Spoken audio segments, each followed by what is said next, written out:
বিনা বেতনে অধ্যয়নে চিঠি লেখো, দরখাস্ত লেখো, এ কথা আপনাদের মনে রয়েছে? কারণ টিচাররা আমাদের শিখিয়েছে যে বিনা বেতনে দরখাস্ত কিভাবে লিখতে হবে। আমার বাবা একজন দরিদ্র কৃষক, আমার 4 ভাই 5 বোন। আমাদের পক্ষে, আমার বাবার পক্ষে এই রোজগার করা সম্ভব হচ্ছে না, আর এগুলো আমাদের ভেতরেই স্টোরেজ হয়ে যায়। আমার মেয়ে হাজী ফজলুল হক স্কুলে পড়ে। সেখানে ও লিখেছে যে অক্সফোর্ড বিশ্ববিদ্যালয়ে পড়ালেখা করছে। অক্সফোর্ড বিশ্ববিদ্যালয়ের একজন টিচারের সম্বন্ধে তাকে লিখতে বলা হয়েছে। সে কিন্তু অক্সফোর্ড বিশ্ববিদ্যালয়ে টিচারকে নিয়ে লিখছিল।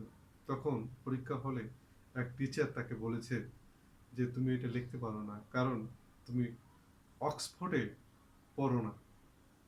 যে এই বাচ্চাদের আমরা কি স্বপ্ন দেখাচ্ছি, বাচ্চাদের স্বপ্ন দেখতেও আমরা বাধা দিচ্ছি। তাহলে বুঝুন আমাদের অবস্থাটা।